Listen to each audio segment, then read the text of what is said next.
ನಮಸ್ಕಾರ ವೀಕ್ಷಕರೇ, ಇಂದು ನಾವು ಒಂದು ಯಕ್ಷಗಾನದ ಒಂದು ಹಿರಿಯ ಕಲಾವಿದರು ನಿಮಗೆ ಪರಿಚಯ ಮಾಡೋ ಸಂದರ್ಭ. ಇವರು ಹಲವಾರು ಯಕ್ಷಗಾನ ಮೇಳೆಗಳಲ್ಲಿ ಒಂದು ಕಲಾವಿದರಾಗಿ ಪಾತ್ರಗಳು ಮಾಡ್ತಿದ್ರೆ, ಜೊತೆಗೆ ಒಂದು ಬಿಸ್ನೆಸ್ ಮ್ಯಾನ್ ಅಂದ್ರೆ ಒಬ್ರು ಕಾಂಟ್ರಾಕ್ಟರ್ ಆಗು ಒಂದು ಕೆಲಸ ಮಾಡುವಂತ ಮಾಡ್ತಿದ್ರೆ, ಜೊತೆಗೆ ಒಬ್ರು ಕೃಷಿಕರು ಹೌದು. ಎಲ್ಲವನ್ನು ಹೊಂದಿರುವಂತಹ ವೆಂಕಟೇಶ್ ಹೆಗಡೆ ನಮ್ಮ ಜೊತೆಗಿದ್ದಾರೆ. ಅವ್ರಿಗೆ ಯಕ್ಷಗಾನದಲ್ಲಿ ಹೇಗೆ ಇಂಟ್ರೆಸ್ಟ್ ಬಂತು, ಅವರು ಯಕ್ಷಗಾನದಲ್ಲಿ ಎಷ್ಟನೇ ವರ್ಷದಿಂದ ತಮ್ಮ ಜರ್ನಿನ ಸ್ಟಾರ್ಟ್ ಮಾಡ್ತಾರೆ ಅನ್ನೋದನ್ನ ಅವರ ಒಂದು ಕಿರು ಪರಿಚಯ ಮೂಲಕ ತಿಳ್ಕೊಳ್ಳೋಣ. ಮೊದಲನೇದಾಗಿ ಮಲೆನಾಡು ಮೀಡಿಯಾ ಯೂಟ್ಯೂಬ್ ಚಾನಲ್ ನಿಮಗೆ ಸ್ವಾಗತ. ನಮಸ್ಕಾರ. ನಿಮ್ಮ ಪರಿಚಯ ನಮ್ಮ ವೀಕ್ಷಕ ತಿಳಿಸ್ಕೊಡ್ಬೇಕು. ನಾನು ವೆಂಕಟೇಶ್ ಹೆಗಡೆ ಬೊಗರಿಮುಖಿ ಅಂತ, ಸಿದ್ದಾಪುರ ತಾಲೂಕು ಸೋನ್ಕೊಪ್ಪ ಪಂಚಾಯತದ ಬೊಗರಿಮುಖಿ ಎನ್ನುವಂಥ ಸಣ್ಣ ಊರಿನಲ್ಲಿ ಹುಟ್ಟಿದವನು. ಎಳವೆಯಿಂದಲೇ ನಮಗೆ ಯಕ್ಷಗಾನದ ಕುರಿತಾಗಿ ಆಸಕ್ತಿ ಇದ್ದವನು. ಶಿಕ್ಷಣವನ್ನೆಲ್ಲ ನಾನು ಹಳ್ಳಿಬೈಲು, ಆಮೇಲೆ ಸಿದ್ದಾಪುರ ಕಾಲೇಜು ಇಲ್ಲೆಲ್ಲ ಪೂರೈಸಿದೆ. BSc ಓದಿದೆ. BSc ನಂತರದಲ್ಲೂ ಕೂಡ ನಮ್ಮ ಕುಟುಂಬದಿಂದ ಬಂದಂಥ ಯಕ್ಷಗಾನ ಬಿಡದೆ ನಾನು ಮುಂದುವರಿಸ್ತಾ ಬಂದೆ. ನನಗೆ ಹಲವಾರು ರೀತಿಯಲ್ಲಿ ಪೂರಕ ವಾತಾವರಣ ಯಕ್ಷಗಾನಕ್ಕಿತ್ತು. ಯಾಕೆಂದರೆ ನಮ್ಮ ಮನೆಯ ಕುಟುಂಬದವರೆಲ್ಲ ಯಕ್ಷಗಾನ ಕಲಾವಿದರು. ಅದೇ ನನಗೆ ಯಕ್ಷಗಾನ ಕಡೆ ಆಸಕ್ತಿಯನ್ನು ಮೂಡಿಸುವಂಥದ್ದು. ಸೊ ಮನೇಲಿ ಎಲ್ಲರೂ ಒಂದು ಯಕ್ಷಗಾನ ಇರೋದ್ರಿಂದ ನಿಮ್ಗೆ ಯಕ್ಷಗಾನದಲ್ಲಿಂದನೇ ಪ್ರಾರಂಭ ಆಗುತ್ತೆ. ಹೌದು, ನಾನು 5ನೇ ತರಗತಿಯಲ್ಲಿ ಓದ್ತಾ ಇರುವಾಗಲೇ ನಮ್ಮ ತಂದೆಯವರು ಗುಂಡ್ವಾಳ ಮೇಳದಲ್ಲಿ ಇದ್ರು. ತಂದೆಯವರು ಯಕ್ಷಗಾನ ಕಲಾವಿದರು. ತಂದೆಯವರು, ಚಿಕ್ಕಪ್ಪ, ಅಜ್ಜ, ಮುತ್ತಜ್ಜ ಎಲ್ಲ ಕಲಾವಿದರು. ಆಗ ನಾನು 5ನೇ ಕ್ಲಾಸಲ್ಲಿ ಏಪ್ರಿಲ್ 10ಕ್ಕೆ ರಿಸಲ್ಟ್ ಬಂದ ಕೂಡಲೇ ನೇರ ಗುಂಡ್ವಾಳಕ್ಕೆ ಹೋಗ್ಬಿಡ್ತಿದ್ದೆ. ನಾನು ನಿಜವಾಗಿ ಯಕ್ಷಗಾನದಲ್ಲಿ ಶಿಕ್ಷಣ ಪಡೀಲಿಲ್ಲ. ನನಗೆ ಎಲ್ಲರೂ ಗುರುಗಳೇ. ಈಗ ನನಗೆ ಇಂಥವ್ರು ನಿರ್ದಿಷ್ಟವಾಗಿ ಇಂಥವ್ರು ಗುರುಗಳು ಹೇಳಲಿಕ್ಕೆ ಸಾಧ್ಯ ಇಲ್ಲ. ಯಾಕಂದ್ರೆ ನಾನು ಪ್ರತಿಯೊಬ್ಬರಲ್ಲೂ ಗುರುಗಳನ್ನು ಕಾಣ್ತೇನೆ. ಯಾಕಂದ್ರೆ ಯಕ್ಷಗಾನದಲ್ಲಿ ಎಲ್ಲರಿಂದ ಕಲಿಯುವಂಥದ್ದು ಇರುತ್ತೆ. ಈಗ ಎಲ್ಲರೂ ಕಲ್ತವ್ರು ಯಾರೂ ಇಲ್ಲ. ಆದ್ರೆ ನಾನು ಪ್ರತಿಯೊಬ್ಬರನ್ನು ಗುರುವಾಗಿ ಸ್ವೀಕಾರ ಮಾಡ್ತೇನೆ. ಯಾಕಂದ್ರೆ ಅವರಿಂದ ಏನಾದ್ರು ಒಳ್ಳೆಯದನ್ನು ನಾನು ಕಲಿಲಿಕ್ಕೆ ಇಷ್ಟಪಡ್ತೇನೆ. ಅತಿ ಸಣ್ಣ ಕಲಾವಿದನಲ್ಲೂ ಒಳ್ಳೆ ಯಕ್ಷಗಾನ ಕಲಿಯುವಂಥ ಅವಶ್ಯಕತೆ. ನಾನು ಯಕ್ಷಗಾನ ಗುರುಮುಖೇನ ಕಲಿದೇ ಇದ್ದಕ್ಕಾಗಿ ಪ್ರತಿಯೊಬ್ಬರಿಂದನೂ ಒಳ್ಳೆಯದನ್ನು ಕಲಿತಾ ಇಂಥವ್ರು ಅಂತಲ್ಲ, ಪ್ರತಿಯೊಬ್ಬ ಸಣ್ಣ ಕಲಾವಿದಿಂದನೂ ಅವರು ನನ್ನ ಗುರುನೇ. ಅವರಿಂದ ಏನಾದ್ರು ಒಳ್ಳೆಯದನ್ನು ಬಂದು ನಾನು ಅದನ್ನ ಸ್ವೀಕಾರ ಮಾಡೋನು. ನಾನು ಗುಂಡುಬಾಳ ಮೇಳದಲ್ಲಿ ತಂದೆಯವರು ಇದ್ದಾಗ ಅಲ್ಲಿಗೆ ಹೋಗ್ತಿದ್ದೆ. ಹಾಗೆ ಹೋದಾಗ ನಾನು ಸುಮ್ಮನೆ ಕೂತ್ಕೊಳ್ಳೋದಿಲ್ಲಾಗಿತ್ತು. ಚಂಡೆ ಪಕ್ಕದಲ್ಲಿ ಒಂದು ನನಗೊಂದು ಕುರ್ಚಿ ಹಾಕಿ ಕೊಡ್ತಿದ್ರು. ಸಣ್ಣವನಿದ್ದಕ್ಕಾಗಿ ಆ ಮೇಳದವರೆಲ್ಲ ನಾನು ಬಹಳ ಪ್ರೀತಿ ನೋಡ್ತಿದ್ರು. ಬೆಳವರಿಗೆ ಯಕ್ಷಗಾನ ನೋಡ್ತಿದ್ದೆ. ಹೀಗೆ ಒಂದು 4-5 ದಿನ ನೋಡ್ತಾ ನಾನು ಯಕ್ಷಗಾನ ವೇಷ ಮಾಡ್ಲಿಕ್ಕೆ ಪ್ರಾರಂಭ ಮಾಡಿಸಿದ್ರು. ನಾವು ನೋಡೋಣ ಅಂತೇಳಿ. ನಾನು ಅದು ಸಹಜವಾಗಿ ನಾನು ರಕ್ತಗತವಾಗಿ ನಂಗೆ ಯಕ್ಷಗಾನ ಬಂದಿದ್ರಿಂದ, ನಮ್ಮ ಕುಟುಂಬದಲ್ಲಿ ಇರೋದ್ರಿಂದ ಯಕ್ಷಗಾನ ನನಗೆ ಕಲಿಕೆ ಕಷ್ಟ ಆಗ್ಲಿಲ್ಲ. ತುಂಬಾ ಬೇಗ ಯಕ್ಷಗಾನ ಕಲಿತೆ. ಅಲ್ಲಿಂದ ನನ್ನ ಯಕ್ಷಗಾನ ಪಯಣ ಪ್ರಾರಂಭ ಆಯ್ತು. ಹಾಗಾಗಿ ಮುಖ್ಯ ಪ್ರಾಣನೇ ನನ್ನ ಪ್ರಥಮ ಗುರು. ದೇವರ ಎದುರಿನಲ್ಲಿ ನನ್ನ ಮೊದಲನೇ ಸೇವೆ. ಅನಂತರದಲ್ಲಿ ಬೇರೆ ಬೇರೆ ವೇಷಗಳನ್ನ, ಗೋಪಾಲ ವೇಷಗಳನ್ನ, ಬೇರೆ ಬೇರೆ ವೇಷ. ಒಂದು ದೊಡ್ಡ ಮೇಳದಿಂದನೇ ನಿಮ್ಮ ಜರ್ನಿ ಸ್ಟಾರ್ಟ್ ಮಾಡ್ತಾರೆ ಅಥವಾ ಹೇಗೆ? ಅಲ್ಲ, ಗುಂಡ್ಬಾಳ ಮೇಳ ಅದು ಯಕ್ಷಕಾಶಿ ಅಂತ ಕರೀತಾರೆ. ಈಗ ಯಕ್ಷಗಾನ ಕಲಿಗುವಂತ ಎಲ್ಲರಿಗೂ ಅದೊಂದು ಯಕ್ಷಕಾಶಿ. ತಂದೆಯವರು ಅಲ್ಲಿ ಮೇಳದಲ್ಲಿದ್ರು. ನನಗೆ ಯಕ್ಷಗಾನ ಆಸಕ್ತಿ ಇರೋದಕ್ಕಾಗಿ ನನ್ನ ಶಾಲೆ ಮುಗಿದ ಕೂಡಲೇ ರಿಸಲ್ಟ್ ಬಂತು ಕೂಡಲೇ ನೇರವಾಗಿ ಗುಂಡ್ಬಾಳಕ್ಕೆ ಹೋಗ್ತಿದ್ದೆ. ಪ್ರತಿ ವರ್ಷನೂ ಹೇಗೆ ನಡೀತಾ ಇತ್ತು. ಅಲ್ಲಿ ಕಲಿಕೆನೂ ಆಗ್ತಿತ್ತು, ಒಂದು ನೀವು ಪ್ರದರ್ಶನ ಕೊಡ್ತಾ ಹೋಗ್ತಿದ್ರು. ಹೌದು, ಅಲ್ಲಿ ಕಲ್ತ್ಕೊಳ್ಳಿಕ್ಕೂ ಆಗ್ತಿತ್ತು. ಅವ್ರೇನಾದ್ರು ತಪ್ಪಿದ್ರೆ ಹೇಳ್ಕೊಡ್ತಿದ್ರು. ನನಗೂ ಅಲ್ಲಿ ಸಹಜವಾಗಿ ಅದು ಅವ್ರ ಜೊತೆಯಲ್ಲಿ ಬೆರೆತು ಯಕ್ಷಗಾನ ಪ್ರಾರಂಭ ಮಾಡಿದೆ. ನಂತರ ನಿರಂತರವಾಗಿ ಬೇರೆ ಬೇರೆ ಕಲಾವಿದರ ಜೊತೆಯಲ್ಲಿ, ಅನೇಕ ಹಿರಿಯ ಕಲಾವಿದರ ಜೊತೆಯಲ್ಲಿ ಒಡನಾಟ ನನ್ಗೆ ಸಿಕ್ತು. ನಾನು ಯಕ್ಷಗಾನವೇ ನಾನು ಬೆಳೆಸ್ತಾ ಬಂತು. ಒಂದು ಮಟ್ಟಿಗೆ ಅಂದ್ರೆ ಸಹಜವಾಗಿ ನಾವೇನು ಸ್ಟಾರ್ ಕಲಾವಿದರು ಅಲ್ಲದೆ ಇದ್ರು, ಈಗ ನಾನು ಸ್ಟಾರ್ ಅಂತ ಗುರುತು ಮಾಡಿದವರು ಅಲ್ಲದೆ ಇದ್ರು, ಸಹಜವಾಗಿ ಎಲ್ಲ ಮೇಳಗಳವರು, ಎಲ್ಲ ಯಕ್ಷಗಾನ ತಂಡಗಳು ಗುರುತಿಸ್ತಾರೆ, ಕರೀತಾರೆ. ಅದಕ್ಕೆ ನಾನು ಸೀಮಿತವಾಗಿಲ್ಲ ಯಾವುದೋ ಒಂದು ಮೇಳಕ್ಕೋ ಇದಕ್ಕೆ. ನಾನು ಹಲವಾರು ತಂಡಗಳಲ್ಲಿ ಕೆಲಸ ಮಾಡ್ತೀನಿ. ಹಾಗಾಗಿ ಯಕ್ಷಗಾನ ನಮ್ಗೆ ನಿಜವಾಗಿ ಹೆಮ್ಮೆ ಕೊಡುವಂತ ವಿಚಾರ. ಒಂದು ಯಕ್ಷಗಾನ ಕುಟುಂಬ ನಿಮ್ದು, ಒಂದು ಯಕ್ಷಗಾನಕ್ಕೆ ಮುಡುಪಾದೊಂದು ಕುಟುಂಬ. ನೀವು ಜೀವನವನ್ನು ಯಕ್ಷಗಾನಕ್ಕೆ ಮುಡುಪಾಗಿ ಒಂದು ಯಕ್ಷಗಾನದಲ್ಲೇ ಮುಂದುವರಿತಾರೆ. ಹೇಗೆ ನಿಮ್ ಜೀವನ ಸಾಗತ್ತೆ ಮುಂದೊಂದು ದಿನಗಳು? ನಾನು 5ನೇ ಕ್ಲಾಸ್ನಿಂದ ಯಕ್ಷಗಾನ ಪ್ರಾರಂಭ ಮಾಡಿ 10ನೇ ತರಗತಿವರೆಗೆ ನಿರಂತರ ಯಕ್ಷಗಾನ ಕುಣಿತಾ ಇದ್ದೆ. ಆಮೇಲೆ BScಗೆ ಸೈನ್ಸ್ ಓದ್ತಾ ಹೋದಾಗ ನಮ್ಗೆ ಸ್ವಲ್ಪ ಎಜುಕೇಶನ್ ಕಡೆ ಹೆಚ್ಚು ಲಕ್ಷ್ಯ ಕೊಡಬೇಕಾದ ಅನಿವಾರ್ಯತೆ ಇತ್ತು. ಯಾಕಂದ್ರೆ ಸಹಜವಾಗಿ ಹೆಚ್ಚು ಓದುವುದಿರ್ತದೆ, ಸೈನ್ಸ್ ಅಂದ್ರೆ ಜವಾಬ್ದಾರಿ ಹೆಚ್ಚಿರುತ್ತೆ. ಆ ಸಂದರ್ಭದಲ್ಲಿ ಯಕ್ಷಗಾನ ಸ್ವಲ್ಪ ಕಡಿಮೆ ಮಾಡಿದೆ. BSc ಮುಗಿಸಿದೆ. ತಿರ್ಗಾ ಮತ್ತೆ ನನಗೆ ಯಕ್ಷಗಾನ ಬಿಡ್ಲಿಕ್ಕೆ ಆಗ್ಲಿಲ್ಲ. ಹುಟ್ಟು ನನಗೆ ಸ್ವಂತ ಉದ್ಯೋಗ ಮಾಡ್ಬೇಕಂತಿತ್ತು. ನಾನು ಸಣ್ಣಿಂದನೂ ನಂಗೆ ರೂಢಿದ್ದಂಥದ್ದು ಆರ್ಟ್. ಆರ್ಟಿಸ್ಟ್. ಓಕೆ. ಅದನ್ನು ಮುಂದುವರಿಸ್ತಾ ಬಂದೆ. ಒಂದು 15 ವರ್ಷದ ಮೇಲೆ ನಾನು ಹಲವಾರು ಜನರ ಕೆಲಸಗಾರನ ಅಥವಾ ಇಟ್ಕೊಂಡು ವೆಂಕಿ ಆರ್ಟ್ಸ್ ಅನ್ನೋ ಹೆಸರನ್ನ ಎಲ್ಲ ಕಡೆ ನನ್ನ ಹೆಸರು ಬಂತು. ಒಳ್ಳೆ ಹೆಸರು ಕೊಡ್ತು ನನಗೆ. ಸಹಜವಾಗಿ ಏನಾಯ್ತು, ಯಕ್ಷಗಾನದಲ್ಲಿ ನನ್ನ ಈ ಕಲೆ ಅಲ್ಲಿ ಬಳಕೆ ಬಂತು. ಯಕ್ಷಗಾನದಲ್ಲಿ ನಾನು ಇಲ್ಲಿರುವಂತ ಯಕ್ಷಗಾನದ ಮೇಕಪ್ ಮಾಡುವಾಗ ನನಗೆ ರೂಢಿರುವಂತ ಕಲೆ ಹೆಲ್ಪ್ ಆಯ್ತು. ಒಂದು ಬಣ್ಣಗಾರಿಕೆ ಹೇಗೆ ಮಾಡಬೇಕು, ಯಾವ ತರ ಇದ್ರೆ ಬಣ್ಣ ಎಕ್ಸ್ಪೋಸ್ ಆಗತ್ತೆ, ಹೆಚ್ಚು ಜನರು ತಲುಪತ್ತೆ, ಈ ತರದೆಲ್ಲ ಸ್ವಲ್ಪ ಕಾಂಬಿನೇಷನ್ ಮಾಡ್ತಾ ಹೋದೆ. ಆಮೇಲೆ ಹಲವಾರು ಹಿರಿಯ ಯಕ್ಷಗಾನ ಕಲಾವಿದರು ಬಣ್ಣಗಾರಿಕೆ ನನ್ಗೆ ಖುಷಿ ಕೊಡ್ತಾ ಇತ್ತು. ಅದರಲ್ಲಿ ಮಾರ್ಪಾಡುಗಳನ್ನು ಮಾಡ್ತಾ ಅದನ್ನ ನನ್ನ ಸ್ವಂತ ಏನಾರು ಸ್ವಲ್ಪ ಸೇರಿಸ್ಕೊಳ್ತಾ ಹೋದೆ. ಈಗ ನನಗೆ ಹಲವಾರು ಕಡೆ ಹೆಚ್ಚು ಬೇಡಿಕೆ ಇರೋದು ಬಣ್ಣದ ವೇಷಕ್ಕೆ. ಇವತ್ತಿಗೂ ನನಗೆ ಹೆಚ್ಚು ಬೇಡಿಕೆ ಇರೋದು ಬಣ್ಣದ ವೇಷಕ್ಕೆ. ಅಂದ್ರೆ ನಮ್ಮ ಭಾಗದಲ್ಲಿ ಬಣ್ಣದ ವೇಷ ಮಾಡೋರು ಕಡಿಮೆ ಇದ್ದಾರೆ. ಅಂದ್ರೆ ನಾನು ಬಹುಶಃ ನಮ್ಮ ಬಡಗ್ ತಿಟ್ಟಿನಲ್ಲಿ ತೆಂಗು ತಿಟ್ಟಿನಲ್ಲಿ ಬಣ್ಣದ ವಿಶೇಷ ಇರುತ್ತೆ. ಬಡಗ್ನಲ್ಲಿ ಬಣ್ಣನೇ ಮುಖ್ಯ ಆಗಿರುತ್ತೆ. ನಾವು ಬೇರೆ ಏನು ವಸ್ತುಗಳನ್ನು ಬಳಸದೆ ಬಣ್ಣದಿಂದಲೇ ತೆಂಗಿನವ್ರು ಕೊಟ್ಟಂತ ಪರಿಣಾಮ ಕೊಡ್ಬೇಕಿತ್ತು. ಮೇಕಪ್ ಮುಖ್ಯ ಆಗ್ತಾ ಇತ್ತು.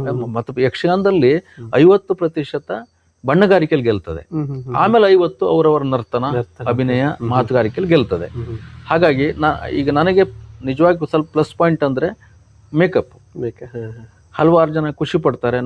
ನಾನು ಮಾಡಿರುವಂತ ಮೇಕಪ್ಗಳನ್ನ ಹಲವು ಜನ ತಮಗೆ ಕಳಿಸ್ಕೊಡಿ ಅಂತ ಹೇಳ್ತಾರೆ. ಅದನ್ನ ಅವರು ಅನುಸರಿಸ್ತಾರೆ. ಈಗ ಹಲವಾರು ಜನ ಈಗ ನಾನು ಮಾಡಿರುವಂತ ಯಕ್ಷಗಾನದ ಮೇಕಪ್ನ ಮಾಡೆಲ್ಗಳನ್ನು ಬಳಸ್ತಾರೆ. ನಾನು ಹೊಸ್ತನ ಮಾಡ್ತಾ ಇರ್ತೀನಿ. ನಾನು ಒಂದೇ ತರ ಇರುವುದಿಲ್ಲ. ಹಿಂಗೆ ಇವತ್ತು ಮಾಡಿದ್ದೇ ನಾಳಂಗ್ ಮಾಡೋದಿಲ್ಲ. ಅದು ಅವರಿಗೂ ಖುಷಿ ಇರುತ್ತೆ, ಅವರು ಅದನ್ನ ಅನುಸರಿಸ್ತಾರೆ. ಹಾಗಾಗಿ ನನಗೆ ಅದೊಂದು ಹೆಮ್ಮೆ ಇದೆ. ಯಕ್ಷಗಾನದಿಂದ ನಾನು ಯಕ್ಷಗಾನಕ್ಕೆ ಸ್ವಲ್ಪನಾದ್ರು ಸೇವೆ ಮಾಡ್ಲಿಕ್ಕೆ ನಾನು ಯಕ್ಷಗಾನಕ್ಕೆ ಏನೋ ಕೊಟ್ಟೆ ಅಂತಲ್ಲ, ನಂದೊಂದು ಅಳಿಲ್ ಸೇವೆ. ನೀವೀಗ ಯಕ್ಷಗಾನಕ್ಕಂತ ಅಲ್ಲದೆ ಮತ್ತೆ ಬೇರೆ ಕಡೆ ಎಲ್ಲ ನಿಮ್ಮ ಒಂದು ಆರ್ಟ್ ಅನ್ನ ಬೇರೆ ಕಡೆ ಎಲ್ಲಾರು ವಿಸ್ತರಿಸಿದ್ರೆ ಹೇಗೆ? ಶಾಲೆ ಕಾಲೇಜುಗಳು ಹೀಗೆ? ಹೌದು, ನಾನು BSc ಮುಗಿದ ಮೇಲೆ ಸ್ವಂತ ಉದ್ಯೋಗ ಅಂತ ಆರ್ಟ್ ಅನ್ನು ಮಾಡಿದೆ. ಸ್ಕೂಲ್ಗಳಲ್ಲಿ ಚಿತ್ರ ಬಿಡಿಸೋದು ಮಾಡಿದೆ, ಬೋರ್ಡ್ ಬರೆಯೋದು, ಈ ತರದ ಕೆಲಸಗಳನ್ನೆಲ್ಲ ಮಾಡ್ತಾ ಇದ್ದೆ. ಆಮೇಲೆ ಒಂದಿಷ್ಟು ಜನ ಕೆಲಸಗಾರರಿಗೆ ಈ ಶಾಲೆ ಮಕ್ಕಳಿಗೆಲ್ಲ ರಜೆ ಸಮಯದಲ್ಲಿ ಅವ್ರಿಗೆ ಕೆಲಸ ರೂಢಿ ಮಾಡ್ತಿದ್ದೆ. ಅವ್ರಿಗೆ ಮುಂದಿನ ವಿದ್ಯಾಭ್ಯಾಸ ಟ್ರೈನಿಂಗ್ ಕೊಡ್ತಿದ್ದೆ. ಅವರಿಗೂ ಮುಂದಿನ ವಿದ್ಯಾಭ್ಯಾಸಕ್ಕೆ ಅನುಕೂಲ ಆಗುವ ಹಣವನ್ನ ದುಡಿಮೆ ಮಾಡ್ಕೊಳ್ಳಿಕ್ಕೆ ಅವಕಾಶ ಮಾಡ್ತಾರೆ ರಜಾ ದಿನಗಳಲ್ಲಿ. ಅಂದ್ರೆ ಅವ್ರು ಶಾಲೆ ದಿನಗಳಲ್ಲಿ ತೊಂದರೆ ಕೊಡ್ತಾ ಇರ್ಲಿಲ್ಲ. ರಜಾ ದಿನಗಳಲ್ಲಿ ಅವರು ನಾನು ಕರ್ಕೊಂಡು ಅವರಿಗೂ ಅದೊಂದು ದುಡಿಮೆ ಆಯ್ತು, ಕೆಲಸ ಆಯ್ತು ಹೇಳಿ ಆ ತರ ಬೆಳೆಸ್ಕೋತ ಹೋದೆ. ಆದ್ರೆ ಏನ್ ಮಾಡಿದ್ರು, ಯಾವ ಉದ್ಯೋಗ ಮಾಡಿದ್ರು ಯಕ್ಷಗಾನ ನನ್ನನ್ನ ಆಗ್ಲಿಲ್ಲ. ಯಕ್ಷಗಾನ ಸೆಳೆತ ತಪ್ಪಿಸ್ಲಿಕ್ಕೆ ಆಗ್ಲಿಲ್ಲ. ಈ ನನ್ನ ಎಲ್ಲ ವೃತ್ತಿಯ ಮಧ್ಯದಲ್ಲಿ ಯಕ್ಷಗಾನವನ್ನ ಮಾಡ್ತಾನೆ ಹೋದೆ. ನನಗೆ ದೇವರ ಅನುಗ್ರಹ ಅಂದ್ರೆ ನನ್ನ ತಂದೆಯವರಿಂದಾಗಿ ಹಲವು ಹಿರಿಯ ಕಲಾವಿದರ ಸಾಂಗತ್ಯ ಸಿಕ್ತು. ಅವರ ಒಂದು ಮಾರ್ಗದರ್ಶನ, ಸಲಹೆ ಸೂಚನೆಗಳು ಒಂದು ಪ್ರಮಾಣದಲ್ಲಿ ನನಗೊಂದು ಬಹಳ ಸಹಕಾರ ಇತ್ತು. ನಾನು ಯಕ್ಷಗಾನದಲ್ಲಿ ಪರಿಪೂರ್ಣ ಅಂತ ಯಾರನ್ನೂ ಹೇಳೋದಿಲ್ಲ. ಆದ್ರೆ ಹಲವಾರು ಹಿರಿಯ ಕಲಾವಿದರು ಅವ್ರ ಹಿಂದಿಂದ ಕಲ್ತಂತ ಅವರ ಆದರ್ಶಗಳನ್ನ, ಯಕ್ಷಗಾನದಲ್ಲಿ ಕಲ್ತಂತ ವಿಷಯಗಳನ್ನ ನಮಗೆ ಹೇಳ್ಕೊಡ್ತಿದ್ರು. ನಾವು ಅದನ್ನ ಅಳವಡಿಸ್ಕೊಡ್ತಿದ್ವಿ. ತಪ್ಪದಾಗ ತಿದ್ದಿ ಹೇಳ್ತಿದ್ರು. ನಾವು ಯಾವ ಬೇಸರನ್ನು ಮಾಡ್ಕೊಳ್ದೆ ಅದನ್ನ ಸ್ವೀಕಾರ ಮಾಡ್ತಿದ್ವಿ. ಇಲ್ಲಿವರೆಗೆ ನನ್ನ ಯಕ್ಷಗಾನ ಪಯಣ ಮುಂದುವರ್ಲಿಕ್ಕೆ ಅನೇಕ ಹಿರಿಯ ಕಲಾವಿದರ ಸಹಕಾರ ದೊಡ್ಡದಿದೆ. ನಾನು ಬಹುಶಃ ಚಿಟ್ಟಾಣಿಯವರ ಕಾಲದಿಂದನೂ ಅವ್ರ ಜೊತೆಗೂ ವೇಷ ಮಾಡಿದ್ದೀನಿ. ಈಗ ಚಿಟ್ಟಾಣಿಯವರ ಮಕ್ಕಳ ಜೊತೆಗೂ ವೇಷ ಮಾಡಿದ್ದೀನಿ, ಅವ್ರ ಮೊಮ್ಮಗನ ಜೊತೆಗೂ ವೇಷ ಮಾಡಿದ್ದೀನಿ, 3 ತಲೆಮಾರ ಜೊತೆಗೂ ನಾನು ವೇಷ ಮಾಡಿದ್ದೀನಿ. ಆಮೇಲೆ ಹಿರಿಯ ಕಲಾವಿದರಂತ ಕೊಂಡುಕುಳಿಯವರು, ಯಾಜಿಯವರು, ಹಡಿನ್ಬಾ ಶ್ರೀಪಾದ ಹೆಗಡೆ ಅವರು, ಹೀಗೆ ಹಲವಾರು ಜನ ಹಿರಿಯ ಕಲಾವಿದರು ಅವ್ರ ಜೊತೆಗೆಲ್ಲ ವೇಷ ಮಾಡಿದ್ದೀನಿ. ನಮ್ಮ ನಮಗೆ ಅನೇಕ ರೀತಿಯಲ್ಲಿ ಸಹಕಾರ ಕೊಟ್ಟವ್ರಲ್ಲಿ ಅಶೋಕ್ ಭಟ್ರು ಇದ್ದಾರೆ. ಅವರು ಸಣ್ಣ ಸಣ್ಣ ವಿಷಯಗಳನ್ನ ನಮ್ಗೆ ಹೇಳ್ಕೊಡ್ತಿದ್ರು. ಯಾಕಂದ್ರೆ ಅವರು ಸವ್ಯಸಾಚಿ ಅಂತ ಕರೀತಾರೆ. ಅಂದ್ರೆ ಬಹಳ ಅನುಭವ ಇದ್ದವರು. ಮೇಳಗಳಲ್ಲಿ, ಸಾಲಿಗ್ರಾಮ ಮೇಳದಲ್ಲಿ ಹಲವಾರು ವರ್ಷ ವೇಷ ಮಾಡಿ ಎಲ್ಲಾ ತರದ ಪಾತ್ರಗಳನ್ನು ಮಾಡಿ ಗಟ್ಟಿಯಾಗಿದ್ದಾರೆ. ಪ್ರತಿ ಪಾತ್ರವನ್ನು ಹೇಳ್ಕೊಡುವಷ್ಟು ಸಮರ್ಥರು. ನಮ್ಗೆ ಹೇಳ್ಕೊಡ್ತಿದ್ರು.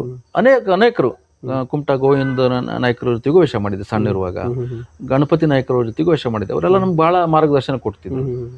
ನಿಜವಾಗಿ ನಮ್ಗೆ ಹಿರಿಯ ಯಕ್ಷಗಾನಕ್ಕೆ ನನಗೆ ಅಂತಲ್ಲ, ಪ್ರತಿಯೊಬ್ಬ ಕಲಾವಿದನಿಗೂ ಹಿರಿಯರ ಮಾರ್ಗದರ್ಶನ ಇಲ್ಲವ್ರು ಬೆಳಿಲಿಕ್ಕೆ ಆಗೋದಿಲ್ಲ. ಅದು ಏನಾಗುತ್ತೆ, ಅವ್ರು ಹೇಳ್ಕೊಟ್ಟಷ್ಟು ನಮ್ಮ ಹತ್ರ ಮಾಡ್ಲಿಕ್ಕೆ ಆಗತ್ತೆ ಹೇಳಕ್ಕಾಗಲ್ಲ. ಯಾಕಂದ್ರೆ ನಮ್ಮ ಮಸ್ತಿಷ್ಕದಲ್ಲಿ ಎಷ್ಟು ತಗೊಳ್ಲಿಕ್ಕೆ ಇರುತ್ತೆ ಅಷ್ಟು ಮಾತ್ರ ಸಿಗುದು. ಅವ್ರು ಸಿಂಧು, ನಾವು ಬಿಂದು ಆಗಿ ಹೋಗ್ತಾ ಇದ್ದೀವಿ. ಆದ್ರೆ ನಮಗೇನಾಗಿದೆ, ಇವತ್ತಿನ ಪರಿಸ್ಥಿತಿಯಲ್ಲಿ ಎಲ್ಲ ಕೂಟಗಳಲ್ಲಿ ಅನಿವಾರ್ಯ ಕಲಾವಿದರಾಗಿ ನಾವು ಹೋಗ್ತಾ ಇದ್ದೀವಿ. ಎಲ್ಲರೂ ಪ್ರೀತಿನ ಕರೀತಾರೆ. ಆ ಪ್ರೀತಿಗೆ ಬೆಲೆ ಕೊಟ್ಟು ನಾವು ಹೋಗ್ತಾನೆ ಇದ್ದೀನಿ. ನಮ್ಮ ಭಾಗದಲ್ಲಿ MR ನಾಯ್ಕರದ್ದು ಒಂದು ತಂಡ ಇದೆ, ಇಲ್ಲಿ ವಾಸು ನಾಯ್ಕರ ತಂಡ ಇದೆ, ಇಲ್ಲಿ ಬೇಡ್ಕಣೆ ಲಕ್ಷ್ಮಣ್ ನಾಯ್ಕರದ್ದೆಲ್ಲ ತಂಡ ಇತ್ತು. ಅಲ್ಲೂ ಕಲಗದ್ದೆ ವಿನಾಯಕ್ ಹೆಗಡೆ ಹಲವು ವರ್ಷಗಳ ಕಾಲ ಅವ್ರ ತಂಡವನ್ನು ಕಟ್ಟಿ ಆಟ ಮಾಡ್ತಿದ್ರು. ಆಮೇಲೆ ಕೊಳಿಗೆ ಅನಂತ ಹೆಗಡೆ ಅವ್ರ ತಂಡ ಇತ್ತು. ಎಲ್ಲಾ ತಂಡದಲ್ಲೂ ಎಲ್ಲಾ ತಂಡಗಳು. ನಮ್ಮ ತಂದೆಯವರು ಸಾಲಿಗ್ರಾಮ ಮೇಳದಲ್ಲಿ ಮ್ಯಾನೇಜ್ಮೆಂಟ್ ಮಾಡ್ತಿದ್ರು. ಓಕೆ. ಎಷ್ಟು ವರ್ಷಗಳ ಕಾಲ ಇದ್ರು ಅವರು? ಅವರು 14 ವರ್ಷ ಆಯ್ತು. 14 ವರ್ಷ ಸಾಲಿಗ್ರಾಮ ಸಾಲಿಗ್ರಾಮ ಮೇಳದಲ್ಲಿ. ಅಲ್ಲಿ ಏನಾದ್ರು ಸಮಸ್ಯೆ ಆದ ಹೊತ್ತಿನಲ್ಲಿ ನನಗೆ ಫೋನ್ ಮಾಡ್ತಿದ್ರು. ಆಗ ಅವ್ರ ಜೊತೆಗೂ ನಾನು ವೇಷ ಮಾಡಿದ್ದೀನಿ. ಕೆಲವು ಸಂದರ್ಭ ಪೆರಡೂರು ವೇಷದ ಮೇಳಗಳಲ್ಲೂ ವೇಷ ಮಾಡಿದ್ದೀನಿ.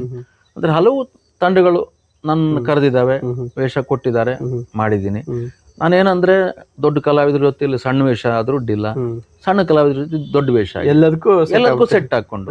ಅಂದ್ರೆ ಯಾಕಂದ್ರೆ ನಾವು ದೊಡ್ಡವ್ರಿಂದ ಕಲಿಲಿಕ್ಕೆ ಇರ್ತದೆ, ಸಣ್ಣವ್ರಿಗೆ ನಮ್ಮ ಕೈಲಿಗೆ ಆದಷ್ಟು ಹೇಳ್ಕೊಡ್ಲಿಕ್ಕೆ ಇರ್ತದೆ. ಇವರೆಲ್ಲರ ಜೊತೆಗೂ ಸಮತೋಲನವಾಗಿ ನಾನು ವೇಷ ಮಾಡ್ತೀನಿ. ಅಂದ್ರೆ ಕೆಲವು ಜನರಿಗೆ ಇರ್ತದೆ ಇಂಥ ವೇಷ ಬಿಟ್ಟರೆ ಬೇರೆ ಮಾಡೋದಿಲ್ಲ ಹೇಳಿ, ನಾನು ಹಂಗೆ ಮಾಡೋದಿಲ್ಲ. ಹಿರಿಯ ಕಲಾವಿದರಿದ್ದಾಗ ಸಣ್ಣ ವೇಷಗಳನ್ನು ಮಾಡ್ಲಿಕ್ಕೆ ಖುಷಿ ಪಡ್ತೀನಿ, ಯಾಕಂದ್ರೆ ಅವ್ರಿಂದ ಕಲಿಯೋದಿರ್ತದೆ.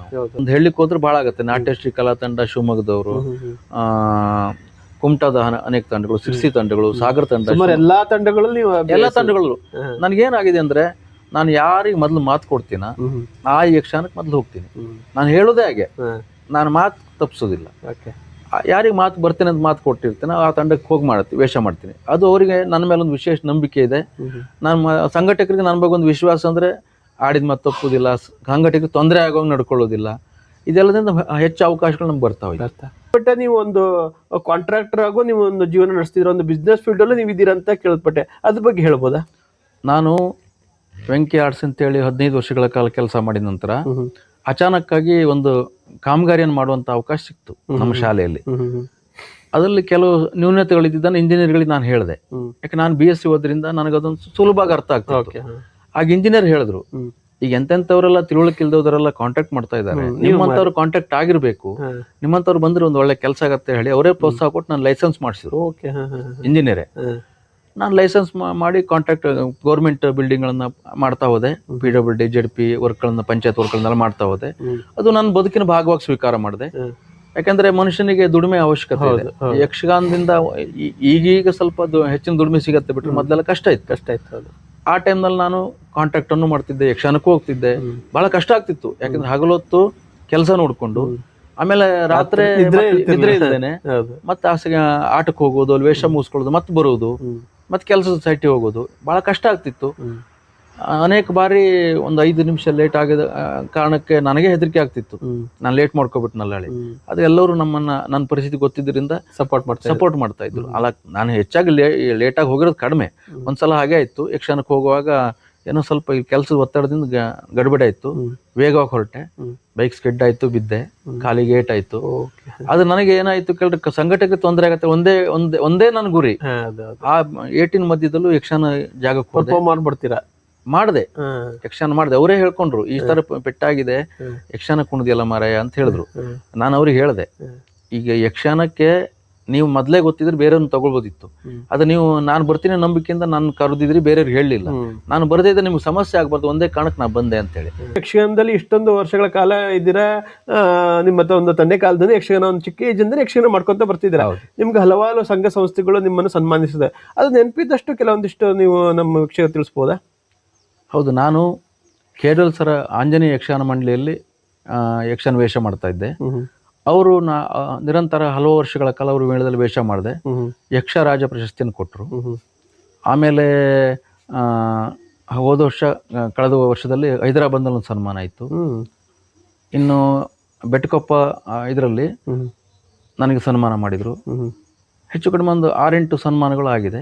ನಾನು ನಿಜವಾಗಿ ಸನ್ಮಾನದ ಕಡೆಯಿಂದ ಸ್ವಲ್ಪ ದೂರ, ಯಾಕಂದ್ರೆ ನಾನು ಸನ್ಮಾನ ಅಷ್ಟೆಲ್ಲ ಇಷ್ಟಪಡಲ್ಲ. ಯಾಕಂದ್ರೆ ನನಗೆ ನನ್ನ ಅರ್ಹತೆ ಅದಕ್ಕೆ ಹಂತಕ್ಕೆ ಇದೆಯಲ್ಲ, ನನಗೆ ನಾನು ಆತ್ಮಾವಲೋಕನ ಮಾಡ್ಕೊಳ್ತೇನೆ. ಯಾಕಂದ್ರೆ ಒಂದು ಸನ್ಮಾನ ಆಗ್ಬೇಕಿದ್ರೆ ಅದಕ್ಕೊಂದು ಯೋಗ್ಯತೆ ಬೇಕೊಳ್ಳೋ ಲೆಕ್ಕದವನು. ಆದರೆ ಎಷ್ಟೋ ಬಾರಿ ಒತ್ತಾಯ ಮಾಡ್ತಾರೆ, ಆ ಪ್ರೀತಿನ ಸ್ವೀಕಾರ ಮಾಡ್ತೀನಿ. ನನ್ನ ಗೌರವ ಅಲ್ಲ, ಅವ್ರು ನನ್ನ ಪ್ರೀತಿನ ಗುರುತಿಸಿದ್ದಾರೆ ಅಂತ ಸ್ವೀಕಾರ ಮಾಡಿದ್ದೀನಿ. ಹಲವು ಪ್ರಶಸ್ತಿಗಳು ಬಂದಿದೆ. ಯಕ್ಷರಾಜ ಪ್ರಶಸ್ತಿ, ಯಕ್ಷ ಮಿನುಗು ಅಂತೇನೋ ಹೈದರಾಬಾದ್ನಲ್ಲಿ ಕೊಟ್ಟಿದ್ದು, ಈ ತರ ಹಲವಾರು ಪ್ರಶಸ್ತಿಗಳು ಬಂದಿದೆ. ಕ್ರೀಡಾಗಳಲ್ಲಿ ಬಹಳ ಆಸಕ್ತಿ ಸಣ್ಣಿಂದನು. ಶಾಲಾ ಸಂದರ್ಭಗಳಲ್ಲಿ ಕ್ರೀಡಾಕೂಟಗಳೆಲ್ಲ ಭಾಗವಹಿಸ್ತಾ ಇದ್ದೆ. ಊಟದಲ್ಲಿ ಸ್ವಲ್ಪ ಹೆಚ್ಚು ಭಾಗವಹಿಸ್ತಾ ಇದ್ದೆ. ಖೋ ಖೋ, ಚೆಸ್ಸು. ಆಮೇಲೆ ನಂತರ ಬೆಳೆದಂಗೆ ಕ್ರಿಕೆಟ್ ಜಾಸ್ತಿ ಆಯ್ತು. ಕಾಲೇಜ್ ದಿನಗಳಲ್ಲಿ ಕ್ರಿಕೆಟ್ ಜೋರಾಗ್ತಿತ್ತು. ಹಲವಾರು ಕ್ಲಬ್ಗಳನ್ನೆಲ್ಲ ಕ್ರಿಕೆಟ್ ಕ್ರಿಕೆಟ್ ಜಾಸ್ತಿ ಆಡಿದ್ದೀನಿ. ಒಂದರ್ಥದಲ್ಲಿ ನಮ್ಗೆ ಶಿಕ್ಷಣಕ್ಕೆ ಹಿನ್ನಡೆನೆ ಕ್ರಿಕೆಟ್ ಆಗಿದೆ. ಆದ್ರೂ ಕ್ರಿಕೆಟ್ ಆಡ್ತಿದ್ದೆ, ಯಕ್ಷಗಾನ ಕುಣಿತಿದ್ದೆ, ಎಲ್ಲದ್ರ ಜೊತೆ ಹೋಗ್ತಿದ್ದೆ. ಚೆಸ್ಸು, ಶಟ್ಲ್, ಬ್ಯಾಡ್ಮಿಂಟನ್ನು, ಟಿ ಎಲ್ಲ ಎಲ್ಲ ಆಟಗಳು ನನಗೆ ಇಷ್ಟ ಆಗಿತ್ತು. ಎಲ್ಲ ಆಟನೂ ಆಡ್ತಿದ್ದೆ ನಾನು. ಹಾಗಾಗಿ ಅದು ನಮಗೆ ಒಂದು ರೀತಿಯಲ್ಲಿ ದೈಹಿಕ ವ್ಯಾಯಾಮ ಆಯಿತು. ಯಕ್ಷಗಾನಕ್ಕೆ ಏನು ಅನುಕೂಲ ಆಯಿತು ಅಂದರೆ, ಯಕ್ಷಗಾನದಲ್ಲಿ ಏನು ಕಷ್ಟ ಇದೆಯಲ್ಲ, ಅದು ಅಲ್ಲಿ ಇನ್ನೂ ಜಾಸ್ತಿ ಕಷ್ಟ. ಸುಸ್ತಾಗತ್ತೆ. ಈ ಆಟ ಆಕ್ಟಿವ್ ಎಕ್ಸರ್ಸೈಸ್ ಆಗ್ತಿತ್ತು, ವ್ಯಾಯಾಮ ಆಗ್ತಿತ್ತು. ಈಗ ನೀವು ಒಂದು ತಂದೆ ಕಾಲದಿಂದನೂ ಒಂದು ಹಳೆ ಎಲ್ಲ ಹಿರಿಯ ಕಲಾವಿದರ ಜೊತೆಗೆ ಯಕ್ಷಗಾನ ಮಾಡಿದ ಅನುಭವ ಇದೆ. ಹೆಚ್ಚಿನದಾಗಿ ನೀವು ಒಂದು ಪೌರಾಣಿಕ ಯಕ್ಷಗಾನ ಪಾತ್ರಕ್ಕೆ ಒತ್ತು ಕೊಡ್ತೀರಾ, ಅಥವಾ ಈಗಿನ ಹೊಸ ಪ್ರಸಂಗಗಳು ಅಥವಾ ಹೊಸ ರೀತಿಯ ಚಿಂತನೆಗೆ ನಿಮ್ಮನ್ನು ತೋರಿಸ್ಕೊಂಡಿದ್ರೆ ಹೇಗೆ? ನಾನು ಮೊದಲು ಪೌರಾಣಿಕ ಪ್ರಸಂಗಗಳಲ್ಲೇ ಹೆಚ್ಚು ವೇಷ ಮಾಡೋದಾಗಿತ್ತು. ಕಾಲಕ್ಕೆ ಅನುಕೂಲವಾಗಿ ನಾವು ಬದಲಾವಣೆ ಆಗಲೇಬೇಕಾಗತ್ತೆ. ಹಲವು ಹೊಸ ಪ್ರಸಂಗಗಳು ಬಂದು, ಈ ಚುಂಚನಗಿರಿ ಕ್ಷೇತ್ರ ಮಹಾತ್ಮೆ, ಬಸವೇಶ್ವರ ಚರಿತ್ರೆಗಳು, ಈ ಥರದ್ದು ಹಲವಾರು. ಈಗ ಸದ್ಯ ನಮ್ಮ ಮಿತ್ರ ಅಂತ ಕುಮಾರ್ ನಾಯ್ಕ ಮೆಣಸಿ ಅವರು ಸರ್ಪ ಸಂಘರ್ಷ ಅನ್ನುವಂಥ ಸಾಮಾಜಿಕ ಕಥೆಯನ್ನು ಬರೆದಿದ್ದಾರೆ. ಒಳ್ಳೆ ಕಥೆಯನ್ನು ಆಯ್ಕೆ ಮಾಡ್ಕೊಂಡಿದ್ದಾರೆ. ಅದು ಒಳ್ಳೆ ಪದ್ಯಗಳನ್ನು ಬರೆದಿದ್ದಾರೆ. ಎಲ್ಲ ಕಲಾವಿದರಿಗೂ ಒಳ್ಳೆ ಅವಕಾಶ ಇದೆ ಮಿಂಚಲಿಕ್ಕೆ. ನಮ್ಮನ್ನು ತಾವು ತೆರೆದಿಟ್ಕೊಳ್ಳಿಕ್ಕೆ ಬೇಕಾದಷ್ಟು ವಿಪುಲ ಅವಕಾಶ ಇದೆ. ಅದನ್ನ ನಿಜವಾಗ ಅವರಿಗೆ ನಾವು ಧನ್ಯವಾದ ಹೇಳಬೇಕು. ನಮಗೊಂದು ಮುಖ್ಯ ಭೂಮಿಕೆಯನ್ನು ಇಟ್ಟಿದ್ದಾರೆ. ಕಳಪಾತ್ರ ಭಾಳ ಚೆನ್ನಾಗಿದೆ. ಮತ್ತೆ ಎಂಥವ್ರು ನೋಡುವಂಥ, ನೋಡಿದವ್ರಿಗೆ ಮತ್ತೊಂದು ನೋಡಬೇಕು ಅನ್ನೋ ಆ ರೀತಿ ಭಾವನೆ ಹುಟ್ಟಿಸುವಂಥ ಒಳ್ಳೆ ಯಕ್ಷಗಾನ ಇದೆ. ನಾನು ಈ ಮೂಲಕ ನಮ್ಮ ಮೆಣಸಿಯವರಿಗೆ, ಕುಮಾರ್ ನಾಯ್ಕರಿಗೆ ಧನ್ಯವಾದ ಹೇಳ್ತೀನಿ. ಮತ್ತೆ ಈ ಥರದ ಕಥೆಗಳು ಜನರನ್ನ ಬೋರ್ ಹೊಡಿಸಲ್ಲ, ಜನರನ್ನ ಸೆಳಿತಿದೆ. ಮತ್ತೆ ಯಕ್ಷಗಾನ ಒಂದು ಹಂತ ಹೋದಾಗೆ ಕೆಲವು ಇದಕ್ಕೆ ಸೀಮಿತ ಆಗ್ಬಿಟ್ರೆ ಯಕ್ಷಗಾನ ಮಾಡ್ಬೇಕಾಗ. ಯಾಕಂದ್ರೆ ಹಿಂದಿನ ಯಕ್ಷಗಾನಕ್ಕೂ ಈಗಿನ ಯಕ್ಷಗಾನಕ್ಕೂ ಹಲವಾರು ಬದಲಾವಣೆ ಇದೆ. ಹಿಂದಿನ ಅವರಿಂದ ಕಲಿಯುವಂಥದ್ದು ಭಾವನಾತ್ಮಕ ಅವರ ಅಭಿನಯಗಳು, ಮಾತುಗಳು ಬಹಳ ಶ್ರೇಷ್ಠವಾಗಿರ್ತಿತ್ತು. ಆದ್ರೆ ಈಗಿನವರಿಗೆ ಬೇಕಾದ್ರೆ ನಾವು ಒದಗಿಸ್ಲೇಬೇಕು. ಈಗಿನವ್ರಿಗೆ ಬೇಕಾದ ನರ್ತನಗಳನ್ನು, ಏನಾದ್ರು ಒಂದು ಹೊಸತನ್ನ ತೋರಿಸ್ತೋದ್ರೆ ಜನ ಬರಲ್ಲ, ಸ್ವೀಕರಿಸ್ತಾರೆ. ಹಾಗಾಗಿ ಈಗ ನಾವು ಸರ್ಪ ಸಂಘರ್ಷವನ್ನು ಮಾಡ್ತಾ ಇದ್ದೇವೆ. ಈ ಮೂಲಕ ನಮ್ಮ ವೀಕ್ಷಕರಿಗೂ ಕೂಡ ನಾನು ಆಹ್ವಾನ ಕೊಡ್ತಾ ಇದ್ದೀನಿ, ಯಕ್ಷಗಾನ ನೀವೆಲ್ಲ ನೋಡಿ ಎನ್ನುವುದಾಗಿ. ಯಕ್ಷರಂಗದಲ್ಲಿ ಇಷ್ಟೊಂದು ವರ್ಷಗಳ ಕಾಲ ಇದ್ದೀರಾ, ನಿಮ್ಗೆ ಹಲವಾರು ಸಹಕಾರ ನೀಡೇ ಇರ್ತಾರೆ. ಅದು ಕೆಲವೊಂದಿಷ್ಟು ನೆನ್ಸ್ಕೋಬಹುದು ಈ ಸಂದರ್ಭದಲ್ಲಿ? ನಿಜವಾಗಿ ನನಗೆ ಮೊದಲನೇ ಸಹಕಾರ ಅಂದ್ರೆ ನಮ್ಮ ಮನೆಯವರು, ನಮ್ಮ ಟೋಟಲಿ ಕುಟುಂಬದವರು. ಅವ್ರ ಸಹಕಾರ ತುಂಬಾ ದೊಡ್ಡದು. ಅದಕ್ಕೂ ಅದರಲ್ಲೇ ಮುಖ್ಯವಾಗಿ ನಮ್ಮ ತಾಯಿಯವರು ನನ್ನ ಯಕ್ಷಗಾನದ ಎಲ್ಲ ಕಷ್ಟಗಳನ್ನು ಸಹಿಸಿಕೊಂಡು ನನಗೆ ತುಂಬಾ ಪ್ರೋತ್ಸಾಹ ಕೊಟ್ಟರು. ತಂದೆಯವರು ಹಾಗೆ. ಅಂದ್ರೆ ಅವರು, ನಾನು ಯಕ್ಷಗಾನ ಬರಬಾರ್ದು ಅಂತ ಇತ್ತು ಅವರಿಗೆ. ಯಾಕಂದ್ರೆ ಯಕ್ಷಗಾನ ಕಷ್ಟ ನಷ್ಟಗಳನ್ನು ಬಹಳ ಉಂಡವರು, ನೋಡಿದವರು, ಒಳ್ಳೆ ವಿದ್ಯಾಭ್ಯಾಸ ಮಾಡಿ ಒಳ್ಳೆ ನೌಕರಿ ತಗೊಳ್ಳಿ ಅಂತ ಇತ್ತು. ಅದು ನಮ್ಮ ಗೆರೆ ಹೇಗಿರ್ತದೆ ಹಾಗೆ ನಾವು ಹೋಗೋದು ಅನಿವಾರ್ಯ. ನಮ್ಮ ತಾಯಿ ಅಂತೂ ಬಹಳ ನನಗೆ ಸಹಕಾರ, ಪ್ರತಿ ಹಂತಂತಲೂ ಸಹಕಾರ ಕೊಟ್ಟಿದ್ದಾರೆ. ನಮ್ಮ ಕುಟುಂಬ ಅಂತೂ ಹೇಳ್ಬಾರ್ದು. ಎಂಥ ಸನ್ನಿವೇಶದಲ್ಲೂ ನನಗೆ ಆಟಕ್ಕೆ ಹೋಗ್ಲಿಕ್ಕೆ ಏನು ಬೇಕಾ ಸನ್ನಿವೇಶ ಮಾಡಿಕೊಟ್ಟಿದ್ದಾರೆ. ಇನ್ನು ಮೇಳಗಳಲ್ಲಿ ಹೇಳಬೇಕು ಅಂದ್ರೆ MR ನಾಯ್ಕರು, ಅವ್ರು ನೆನೆಸ್ಕೊಳ್ಳೇಬೇಕು. ನಿಜವಾಗಿ ನನಗೆ ಬಹಳ ಅವಕಾಶಗಳನ್ನ ಕೊಟ್ಟು ಬಹಳ ಪ್ರೀತಿಯಿಂದ ನನ್ನ ನೋಡಿದವರು. ಹಲವಾರು ಜನ ಸಹಕಾರ ಕೊಟ್ಟಿದ್ದಾರೆ. ಅದರಲ್ಲೂ ಪ್ರಮುಖವಾಗಿ ಅವರು MR ನಾಯ್ಕರು. ಅನೇಕ ತಂಡಗಳು ಪ್ರೀತಿ ನಮ್ಮನ್ನು ಕರೆದಿದೆ, ನಮ್ಮನ್ನು ವೇಷ ಕರೆದಿದ್ದಾರೆ ಟೀಮ್ಗಳು. ಅದು ಹೆಚ್ಚಿನದಾಗಿ ನೀವು MR ನಾಯ್ಕರ ತಂಡದಲ್ಲೇ ಗುರುತಿಸ್ಕೊಂತೀರ? ಹೌದು, ಅವ್ರ ಆಟ ಇದ್ದಾಗ ನಾನು ಹೆಚ್ಚಿರ್ತೀನಿ. ಅವ್ರು ಮೊದಲೇ ನನಗೆ ಆಟ ಈ ತರ ಹೇಳ್ತಾರೆ, ಅವ್ರ ಆಟಕ್ಕೆ ಹೋಗ್ತೀನಿ ನಾನು. ಹಲವಾರು ತಂಡಗಳು, ನಾನು ಹೆಚ್ಚು ಕಡಿಮೆ ಒಂದು 20 ತಂಡ ಜೊತೆ ಕೆಲಸ ಮಾಡ್ತೀನಿ. ನಮ್ಗೆ ಅದಕ್ಕೆ ನಿರಂತರ ಆಟ. ಇನ್ನು ನಮ್ಮ ಕುಟುಂಬದವರೆಲ್ಲ ಸಹಕಾರ ಅಂತೂ ಹೇಳಿದೆ. ಯಕ್ಷಗಾನದಲ್ಲಿ ಅನೇಕ ಹಿರಿಯ ಕಲಾವಿದರು ನಮ್ಮನ್ನ ಪ್ರೋತ್ಸಾಹಿಸಿದ್ದಾರೆ, ಸಲಹೆ ಕೊಟ್ಟಿದ್ದಾರೆ, ಸೂಚನೆ ಕೊಟ್ಟಿದ್ದಾರೆ. ಈಗ ನಿಜವಾಗಂದ್ರೆ ನಾನು ಅನೇಕ ಸಂದರ್ಭಗಳಲ್ಲಿ ನಮ್ಮ ತಾಯಿ ಕಷ್ಟಗಳನ್ನ ಈಗ ನಮ್ಮ ತಾಯಿಯವರು ಇಲ್ಲ, ಈಗ ನೆನಪು ಮಾಡ್ಕೊಳ್ಬೇಕಾಗತ್ತೆ. ಅವ್ರು ಎಷ್ಟೇ ನೋವಿದ್ರು ನನಗೆ ನೋವು ಕೊಡದೆ ನನ್ನ ಯಕ್ಷಗಾನ ಬೆಳವಣಿಗೆ ಅವರು ಒಂದು ಮುಖ್ಯವಾದಂತಹ ಕಾರಣೀಕರ್ತರು. ತಂದೆಯವರಂತೂ ಆಯ್ತು. ಅನೇಕ ಹಿರಿಯ ಕಲಾವಿದರನ್ನೆಲ್ಲ ನಾನು ಈ ಸಂದರ್ಭದಲ್ಲಿ ನೆನೆಸ್ಕೊಳ್ತೀನಿ. ನನಗೆ ಪ್ರತ್ಯಕ್ಷ ಪರೋಕ್ಷ ಸಹಕಾರವನ್ನು ಯಾರ್ಯಾರು ಕೊಟ್ಟಿದ್ದಾರೆ, ನಮ್ಮ ಯಕ್ಷಗಾನದ ಒಂದು ಪಯಣಕ್ಕೆ ಸಹಕಾರಿಯಾಗಿದ್ದಾರೆ, ಅವರೆಲ್ಲರನ್ನು ನಾನು ಈ ಸಂದರ್ಭ ನೆನಪಿಸ್ಕೊಳ್ತಾ ಇದ್ದೀನಿ. ಒಂದು ಯಕ್ಷಗಾನ ಪಯಣ ಹೇಗೆ ಬಂತು ನೀವು, ಅಥವಾ ನಿಮ್ಮ ಜೀವನದ ಪಯಣವನ್ನ ನಮ್ಮ ವೀಕ್ಷಕರು ತಿಳಿಸ್ಕೊಡೋದಕ್ಕೆ ಮಲೆನಾಡು ಮೀಡಿಯಾ ಯೂಟ್ಯೂಬ್ ಚಾನಲ್ ಪರವಾಗಿ ನಿಮಗೆ ಒಂದು ಧನ್ಯವಾದ ಅರ್ಪಿಸ್ತೀನಿ. ನಮಸ್ಕಾರ. ಮಲೆನಾಡು ಮೀಡಿಯಾ ಯೂಟ್ಯೂಬ್ ಚಾನಲ್ಗೆ ನಾನು ಧನ್ಯವಾದ ಹೇಳಬೇಕು. ಯಾಕೆಂದರೆ ನಿಮ್ಮ ಪ್ರಯತ್ನ ಶ್ಲಾಘನೀಯವಾದದ್ದು. ಎಲೆಮರೆಯ ಕಾಯಿಗಳನ್ನೆಲ್ಲ ಗುರುತಿಸಿ ಅವರನ್ನು ಸಮಾಜದ ಮುಖ್ಯ ಇದರಲ್ಲಿ ತೋರಿಸುವಂಥ ಪ್ರಯತ್ನ ಮಾಡ್ತಾ ಇದ್ದೀರಿ. ಅದಕ್ಕೆ ನಾನು ನಿಮ್ಮ ಚಾನಲ್ಗೆ ಧನ್ಯವಾದ ಹೇಳ್ತಾ ಇದ್ದೀನಿ. ನಿಮ್ಮ ಪ್ರಯತ್ನ ನಿರಂತರವಾಗಿರಲಿ. ನಿಮ್ಮ ಈ ಒಂದು ಮೀಡಿಯಾ ಯಶಸ್ಸನ್ನು ಕಾಣಲಿ. ಹಲವು ಎಲೆಮರೆಯ ಕಾಯಿಗಳನ್ನು ಇನ್ನೂ ಗುರುತಿಸಿ ಬೆಳಕಿ ತರುವಂಥ ಪ್ರಯತ್ನ ನಿಮ್ಮಿಂದ ಆಗಲಿ ಅನ್ನೋದಾಗಿ ನಾನು ಹಾರೈಸ್ತೇನೆ. ನಮಸ್ಕಾರ.